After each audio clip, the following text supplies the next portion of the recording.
Hello, everyone. My name is Mark Kageyama, and I'd like to welcome everyone here to Be Your Own Hero. I'm a stage 4 prostate, bone, and lung cancer patient. Been dealing with cancer since early 2021, doing very well out here in Texas, and we're enjoying just such beautiful, beautiful weather. So happy to be alive. And we are continuing our interview. This is part two with Casey Kang, a Southern Californian, and who's, got a phenomenal story. In fact, I can't wait. Absolutely can't wait. So, Casey, please reintroduce yourself to everyone and tell us who you are, and let's get into a great conversation.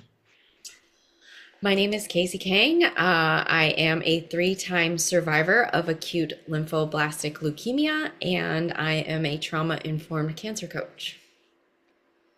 Fantastic. So we were discussing in the first interview, I know you said you were in the hospital for over 100 days. Mhm. Tell us exactly how many days you were in the hospital and how did you survive that long in the hospital? How did you maintain your sanity? Because that place will drive you crazy.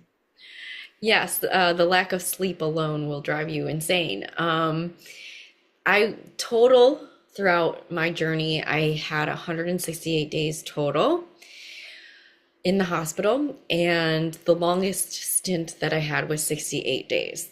Only because I begged them to let me go home because literally, again, going stir crazy. And how I survived those long stays because I had three 30-day stays and then the 68-day stay and then other ones in between was literally I still exercised every day even though I was in a hospital. I walked laps around the floor, or we had a recumbent bike, or sometimes both of them. My last long hospital stay, where I was in the hospital for 34, 32 days, I think. I ended up taking little baby weights with me and a yoga mat because I knew that it was going to be a long stay, and I knew what the hospital had, and so I prepared and planned for that. Um, I took back what little control that I had.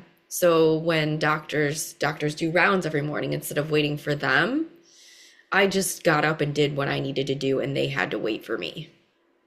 Like oftentimes I would be just getting done with exercising and they'd be waiting in my room. Be like, "Well, I can't wait for you to go do my day." Like, I know that sounds very counterintuitive because the whole point of being there is to see these doctors, but I knew that I'm like the window of them coming was like a 2 hour window, and I just sit there and wait. So for me, it was taking back the little bits of control that I could.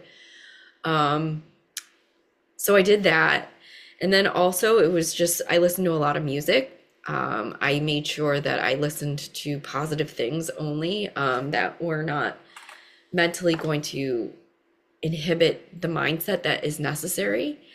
I took a lot of naps. I didn't have a lot of visitors because I was so immunocompromised that the floor was basically on lockdown. So if anybody had a sniffle or cold, they weren't allowed to visit. Um, But was but this during COVID? no, it was prior to COVID. So it was like 2014 to 2017. Hmm. But still, because of the floor that I was on, which was the oncology stem cell transplant floor, they had it on lockdown. You couldn't even bring flowers, plants, nothing inside of the floor. So they were really rigid and strict about it. But yeah, the longest hospital stay, it kind of broke me a little bit. Like I was just like, I need to go home. I need my bed. I need certain things that I cannot get here. Um, it was hard. I spent my birthday, my anniversary for my wedding, Thanksgiving, like all in the hospital. And it mentally does take a toll on you. There's no doubt about that. H- How did you deal with the food? So, no, I was at Northwestern Hospital in Chicago, and the floor that I was on, because they do want you to eat and keep up your appetite, because obviously the ability to lose weight very quickly happens, and it did happen to me. We had a special menu that you can order from 24 hours in the day. And this menu had everything from salads to like pastas to like, it was actually a pretty good menu, but after 168 days you kind of are over all of the food, no matter how good or bad it is. But yeah, I So, would. so was this menu better than the average hospital food? Yes. How was that? um how did they do that? I Hmm. don't know.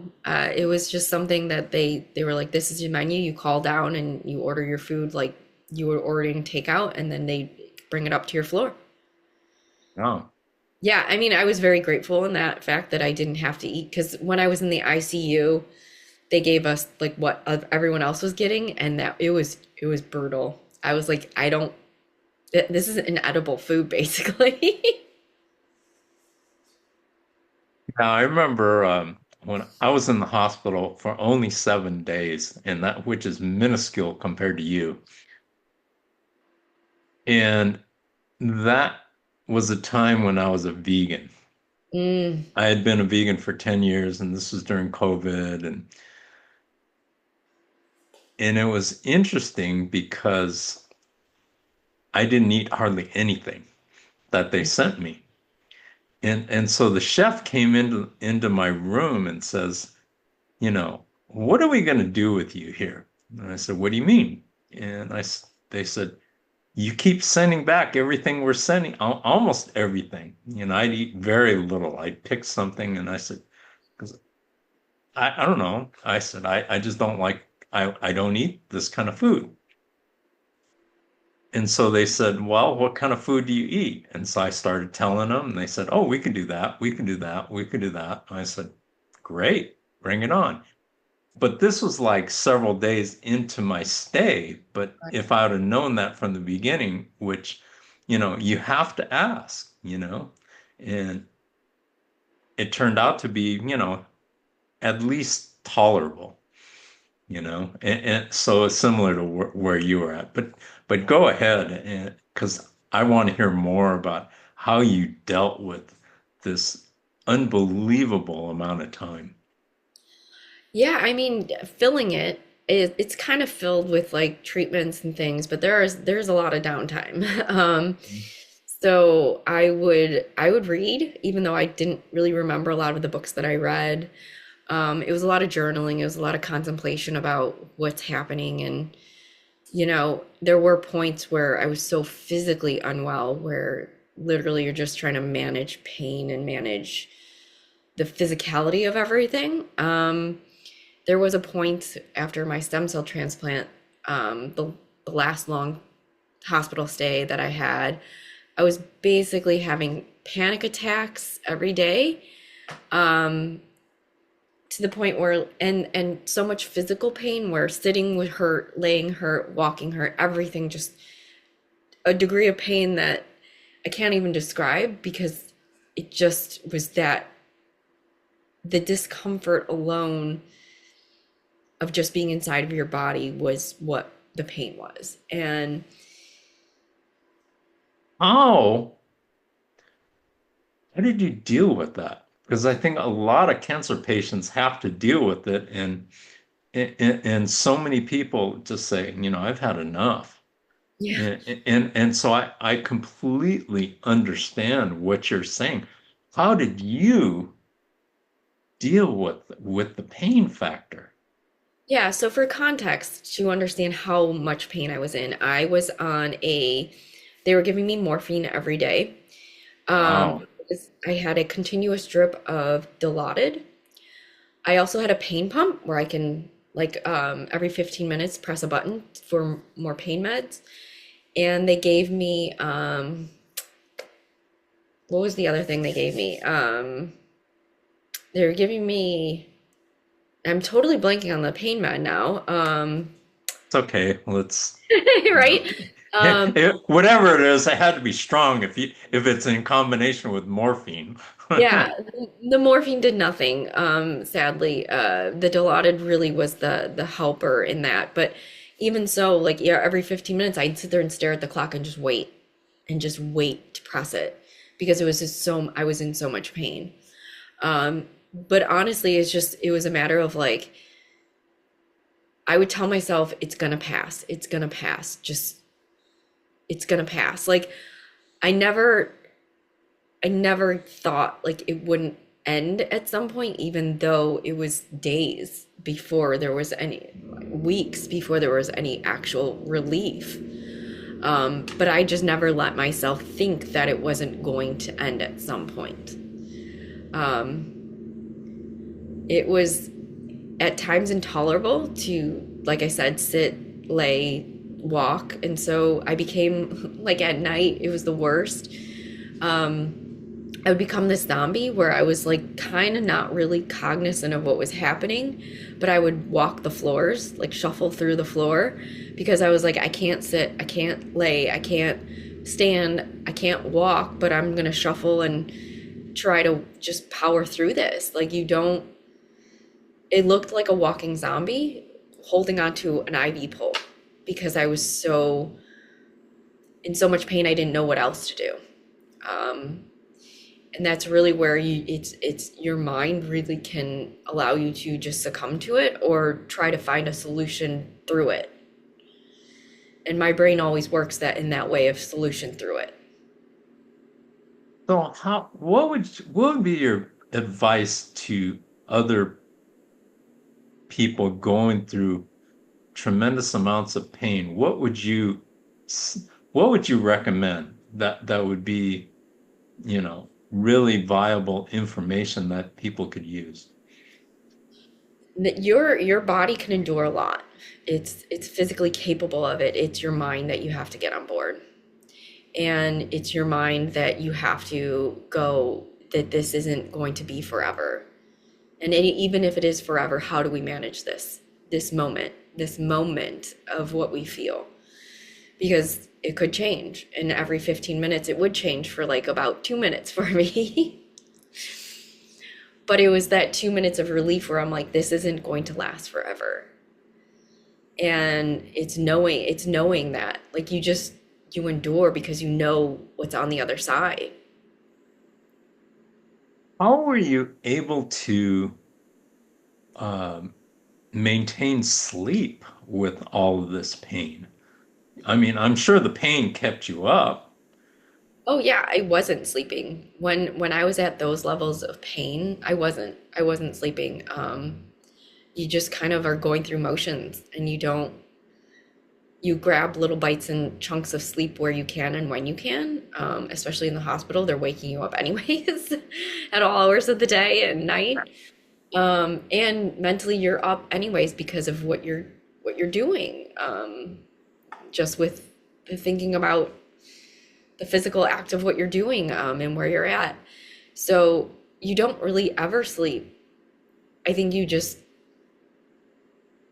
keep going. I don't know. Like I just had that mindset of you just keep going. I would see people in their hospital rooms never leaving, never leaving. And I looked at how miserable that looked and I was like, I'm not going to be that person. I'm not giving up. This isn't a choice to give. The giving up wasn't a choice. Like it wasn't an option. I never gave it to myself. How did you develop this incredible attitude? Where did that come from? Did it come from as a result or it came from before? I mean, this is absolutely fantastic. I think a little bit of both. Like if you would ask my brother, he said that one of the comments that he made to me not long after treatment was that if I got something in my mind and I wanted to do it, it didn't matter what anybody said, I was going to do it. And so I've kind of always had that inside of me. But going through cancer, you have to, what I say is you put horse blinders on and you move forward and you don't look back and you don't question the direction that you're going. You trust, you have full faith and trust in yourself, your abilities, and what your doctors are ultimately trying to do for you. And I never once questioned, I never once wavered, and I never once thought in my mind that I wasn't going to live. And that's just what it was like I stamped it and I was like, we're not dying from this, period. And that was it. I love that. Absolutely love that. I mean, that's the same attitude that I had. I mean, dying was never an option. And I never, it was something that I just never allowed myself to do because I still have so much to do on this earth. I have so many people that depend on me and family. And when you look at the totality of it, it's, I mean, that's what drove me. And I mean, I love hearing people what you're telling me because that's, the same thing I did. And so that's why I think we have such an amazing connection is because we both have lived it and, it's absolutely fantastic. What would you recommend for people how to deal with this, and I know you're a cancer coach and everything like that. That must be a big part of what you do is establishing that mindset that they need to move forward. Yeah, it is. It's definitely a mindset shift. Like it's part of it's the acceptance, right? Like in order to move forward, you have to kind of accept what has happened or what is happening, which if you are stuck in the, I don't like using this term, but this victim mentality of like, woe is me, this is happening, this happened to me, and why, you can get stuck in that narrative and that loop for way too long, living in the past of or the present of what wasn't supposed to be. And I'm not saying that you can't mourn and you can't um, be sad for the life that you weren't going to live or that's not going to be lived. But it's like being at a fork in the road. You can sit there and decide to move forward if you go right, or left, you sit in pain and misery and heartbreak of the situation. And I never wanted to live in I mean I went through the emotions of heartbreak and loss and all grief of a life that wasn't going to be lived, but I immediately started planning for a life that I was going to live. And I never stopped thinking about that life that I was going to live. Wow. I just love that. Absolutely love that. We'll kind of shelve that part of it for later because there's other things I would like to explore. Actually, let's talk about it now. So obviously you've come out the back end and you're doing well. If you had another relapse, would you deal with it the same way? In terms of like treatment or in terms of like mindset, body, all those. Mindset, body. Honestly, I've thought about it. Like, I think everyone thinks about like what would they do if it happens again. Um, and I honestly would just be like, I would deal with it. Straight on forward motion. Let's go. Let's get rid of it again because it's not going to kill me. And honestly, I'm in much better shape than the first time, the second time, and the third time, physically speaking.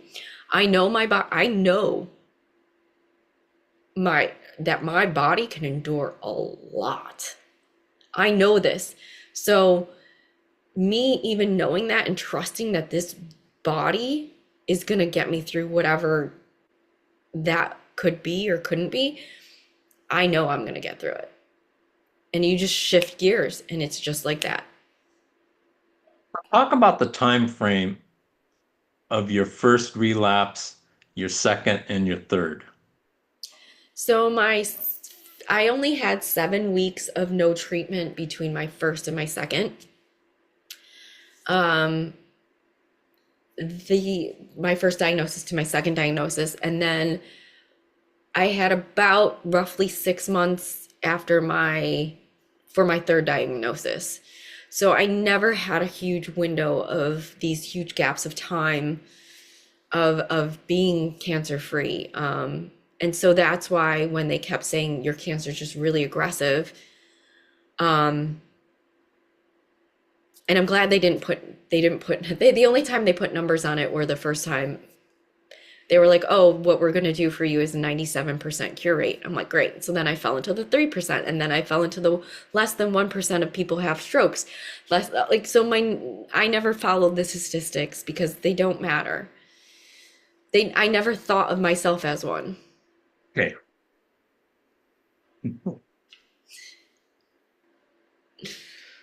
Talk about that part because I think that's something that, we all deal with the statistics and what your doctor or oncologist is telling you as far and how that registers. So my philosophy is they matter and they don't matter, right? So like if you take my example of 97% cure rate, great, but then I had a stroke, less than 1% people have that as a byproduct of treatment. Okay, well then now I'm in this really weird category. I relapsed a second time, right? So now my percentages are even smaller. A third time, most people don't fucking survive what I had. They die. Like that's the truth. And so they matter and they don't matter, right? Like you can say you have this and that and all these odds and whatever. You are a statistic of one, and you have to believe so wholeheartedly that number, whatever they're telling you, doesn't apply to you. And it goes back to the knowing the truth of like, I'm going to get through this. I'm going to be a survivor. This is not killing me, right? Like all goes back to that. And that belief has to be in your blood, in your core, in your guts, in your being. Absolutely. Absolutely. I mean, it always hurts me when people take the word of their doctors or the statistics to heart, and it's like, I love the people who think, when you're told, oh, you have a 5% chance to live or you have a 10% chance to live, that isn't zero. No, And you can be one of those people in that percentage. Why not? It's people do survive. People do make it. Why not be one of those people? And I'm just fascinated by your resilience and uh, your mindset and your attitude and overcoming. I mean, you've been through a lot. I mean, I was thinking 100 days, man, that's a lot, but 168 days, that is just massive. And to keep going with the way that you have done is absolutely spectacular. So you go through all of these, all of this trauma, all of these relapses, and yet now you're in a much better place. You got a smile on your face, you're surviving. Are you happy with where you are right now, or what do you want to do? I am happy where I am, but that doesn't mean that I've settled for this. I have a lot of goals set out for myself still. I think there's still things that I need to accomplish or want to accomplish. That's I contemplated for a very long time, like, why did I survive? Why am I one of maybe three people that I know of that have survived the disease that I've had three times that kills most people? Why have I watched so many friends die while I've survived? Like, why me? Like, I've asked that and contemplated that for a long time. And I don't ultimately have an answer. But I believe that my purpose is to help others through this horrific experience, and to hopefully give those that want and need it an opportunity to thrive. Because when you're done with treatment, you just, you're like, okay, but now what? What do I do? Because your life is never going to be the same. Absolutely. And so you're left with a lot of questions and a lot of unanswered life contemplations that you probably never have thought about before. Talk about, and I know I'm not following what we mapped out beforehand, but I tend to do that a lot. Talk about how important it is to constantly adjust your mindset to where you are today. Adapt or die, right? Like we've got to, right? Like if you would have told me when I was in my 20s that I would be here where am today, gone through everything that I've gone through, divorced, single, living in Santa Barbara, gone through cancer 3 times, had a stroke, done all of these things, like I would, I wouldn't even know what to say back to that person. And so if we don't adapt to the life circumstances, we are going to inevitably die physically, mentally, emotionally. We are never going to be the same. And so I'm always looking at, okay, well, then what's the lesson that I need to learn that I can move forward with? It doesn't mean that I like what had happened or enjoyed, divorce and all of these things. Like, that doesn't mean that I'm like, yeah, sign me up for that. But I'm going to take whatever lesson that I can learn from it and pivot and move forward. Wow. That is absolutely fantastic. Casey, uh, there's so much more we need to talk about, really is. In fact, we didn't even, uh,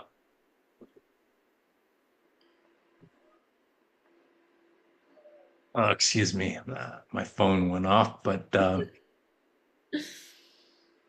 there's so much more that we need to talk about. And we didn't even scratch what we were planning to talk about. Would you be willing to come back for part three? Because this is fantastic material and things that people really need to know. Yeah, absolutely. Of course. I think that if I had heard somebody saying the words that I was saying while I was in treatment, it would have helped tremendously. It's just, there's so much.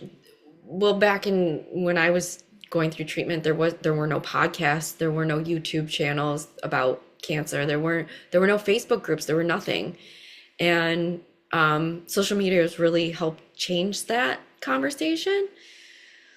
But there's not enough people talking about what it's like to really live through it in such a massive way to give others hope and guidance. One of the things that when I set out on my cancer journey that was important to me was talking to people that have walked the walk, Yeah. talking to patients, talking to survivors, people who've actually been through it. I didn't want to talk to salespeople or doctors or anything like that because, they're not on, it's not the same world. It's a different world. But patients and survivors, and that's why it's such a close-knit group, worldwide of people who've gone through cancer because people who've actually been through all of this understand. They really understand. And it always blows me away how willing people are, such as yourself, to share, with true honesty, what it is really like. And so that's why I wanted to, uh, that's why I started my YouTube channel was to do exactly this, and you have provided. In fact, there are some things that I haven't heard from anybody. And so I really, really appreciate all the things that you're sharing because I mean, and we're all different. We're all human beings and we all react differently. We're all different physiologically. We're all different mentally. And to actually hear the things that you've done, the things that you've been through, it is just priceless. It really is. And I commend you. I don't, I was trying to think of a word to describe what you've been through. And there's, no matter what, we could always find somebody who's been through something worse.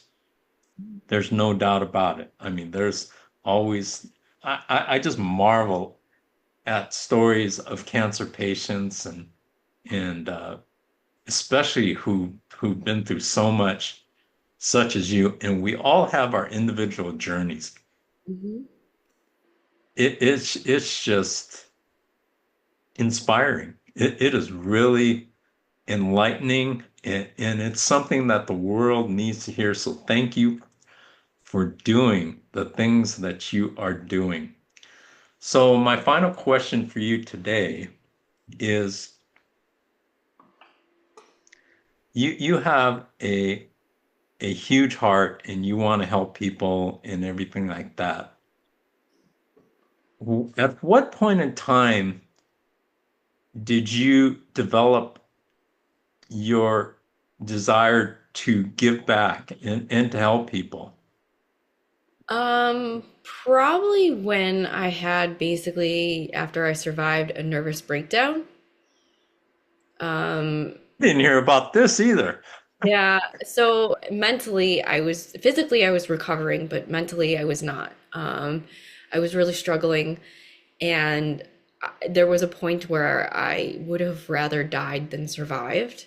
And so that moment that I felt that way, I don't want anyone to feel that way. I don't want anyone to feel that desperation, that lack of hope, that lack of seeing a path forward. And so that moment, I didn't intend to become a cancer coach, but the more I shared how I got out of that and through that, the more people were asking what I do because I thought I was the only one that felt that way. And the more people shared with me that they had felt the similar things, that I just literally was like, I need to help people through this. Like that's I don't want someone to feel that way. I never want someone to feel that way. All I can say is, wow. I am speechless. Not really, but thank you so much, Casey. And we look forward to next week's part three. And thank you to each and every one of you out there for joining us here at the Be Your Own Hero. You know, cancer is not easy, or whatever health crisis that you have. In fact, life itself is not easy. And, you know, whether you're struggling physically or mentally, there is always hope and there's always resources, and there's incredible resources out there. So, if you need help, you know, reach out instead of just holding up by yourself and feeling sorry for yourself. And learn how precious this life that we have really is. And I know Casey understands that as well as anyone, and myself too. So be sure to make the most out of your life. You know, we only go around once and it's short. You know, I'm 67 years old and it seems like yesterday I was 20. And in a blink of an eye, it's gone by. And now I really relish just simple things and things that I would have considered average before.